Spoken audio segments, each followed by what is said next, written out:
What's going on? And welcome back to another episode of The Mortgage Mindset. I'm your host, Trevor Otsuka. I'm a licensed loan originator, mortgage advisor with Barrett Financial Group, and I focus on residential, commercial, and private money lending for fix and flip. Want to thank you so much for tuning in to another episode. We got a short one, solo show today, and we are going to dive right into the market update. So today's national average interest rates. It is actually Halloween, so happy Halloween to you. If you guys had kids, I hope you had a blast. Let me know in the comments, message me on DM, and let me know what you dressed the kids up as. So we have a son. His name is Maverick, and of course we're dressing him up in some Top Gun gear. We got him a little bomber jacket that has all the patches all over it, and then we're gonna style out his cart. Not his cart, his stroller when we're cruising around the neighborhood with a bunch of airplanes and the Top Gun logo. So the wife is super, super excited about that, and it's going to be fun. So, yep, hope you guys had a blessed day if you're tuning in on this, listening to this after Halloween. So, market report, here we go. We are looking at 30-year fixed interest rates for conventional. So, this is going to come from Mortgage News Daily, absolute free resource for you guys, mortgagenewsdaily.com. You could also download this on your phone if you're in the industry and have this on your app, on your mobile app, ready to go all the time. 30-year fixed is at 7.09, so we are still creeping up a little bit since the Fed rate cut at the middle of September. 15-year fixed is a little lower at 6.48%. 30-year jumbo national average is at 7.16. 30-year FHA is at 6.61, and the 30-year VA is right at the same amount at 6.61% as well. Let's talk about what's going on with econ data. So today we had Core PCE, which is a measurement of inflation. So that is month over month for the month of September, and then year over year, also month of September. So month over month came in right at expectations at 0.3%. The year over year came in just a kiss over expectations. They were expecting 2.6, came in at 2.7. And then the employment cost for quarter three actually exceeded expectations. So they expected 0.9, came in at 0.8. We saw a little bit of market improvement today. Nothing crazy. We're pretty flat, really, for the course of this week. So I think everything is kind of in a stall right now, a lot of sideways movement as we are progressing towards the election that's coming up this coming week on election day on the 5th. So we will see what happens moving into next month. The biggest thing that's going to happen this week is actually tomorrow on Friday, the first of the month. You have the non-farm payrolls jobs report. Historically, through the last couple of years, this has absolutely crushed us in the market when it comes to bonds and treasury yields.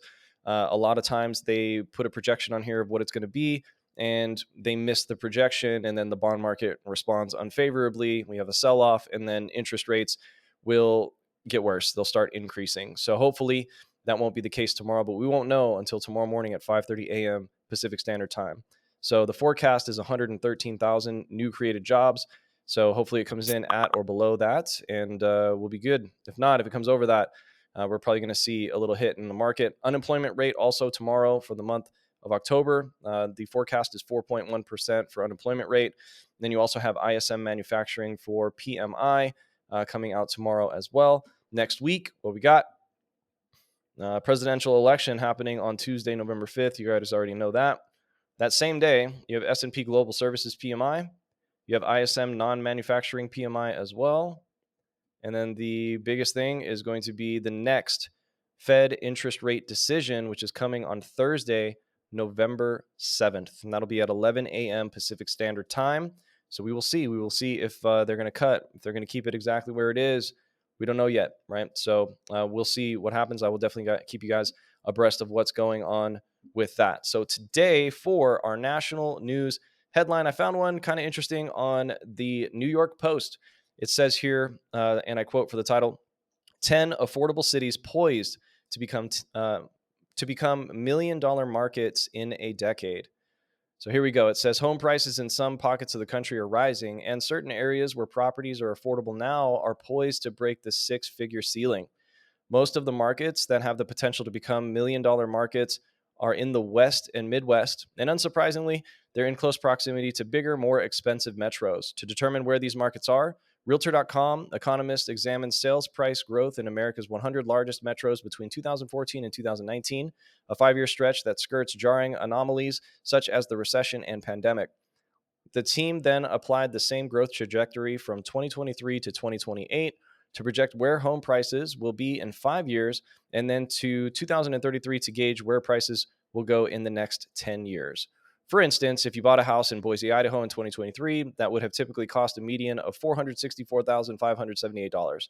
Yet, with a 5-year price growth rate of 58.2%, homes here are slated to be worth $735,026 by 2028. By 2023, by 2023, that estimate skyrockets even further. That's got to be a typo. It's got to be 2033. Yeah, that's a typo. So by 2033, that estimate skyrockets even further to 1,162,910. So what tips certain modest markets into the $1 million club? One trend is they're often situated near other already expensive markets. So here's some examples. For instance, Stockton, California is 2 hours inland from San Francisco. Although the 2023 median listing price for homes in Stockton is $579,292, by 2033, that number is predicted to climb to $1.446 billion. Wow. It says, quote, as the prices increase and price folks out of the immediate San Francisco Bay Area, people will venture further out into the valley, says Corcoran Icon Properties Global Real Estate Advisor Nicole Brown. She says, quote, Stockton is a great location positioned between the metros of San Francisco and Sacramento. Folks can commute to either metro for their jobs. Let's skip ahead a little bit. Let's see what other cities they got here. So Boise, Idaho is one of these places. They're predicting by 2033, median average price for a home there is $1.162 million. Salt Lake City, Utah, beautiful place. They are projecting in 2033 median average price just over $1 million, so $1.064 million. Portland, Oregon, another place, 44.9% growth in that 5-year period that they used for their model. 2033, looking at a price projection of $1,051,000. Colorado Springs, Colorado. I actually lived there for almost 10 years. It's a beautiful place as well. That is 2020 or 2033 projection, $1,019,000. Stockton, California, we talked about $1,446,000 in 2033. Denver, Colorado is another spot. 2033 price projection is $1.296 million. Sacramento, California, projection in 2033 is $1,103,000. And then Boston, Massachusetts, just under $1 million in 2033, $991,000. Honolulu, Hawaii, also an expensive place. 2033 projection, $1.143. And then finally, you have Seattle, Washington.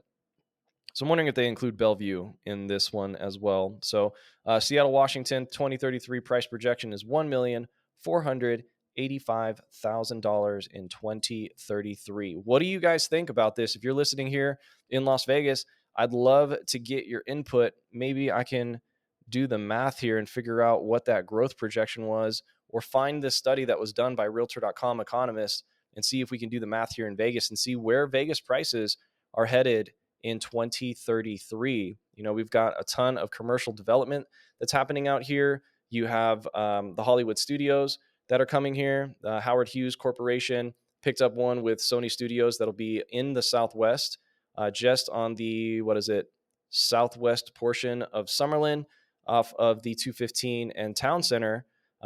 That is going to be a huge facility. I think it's like 500,000 square feet. It's going to be massive. So what do you guys think? What do you think it's going to do to our housing market, having all of this growth? Do you think that we're going to slow down? Do you think that we're just going to keep going and going and going? And before you know it, we're going to be very similar to markets like the ones listed in this article where, the median average price of a Vegas home is going to eclipse $1 million. Love to hear your thoughts. Thank you guys for tuning in to this week's episode. And that's going to do it. Super short, super sweet. We will see you guys next week. Peace.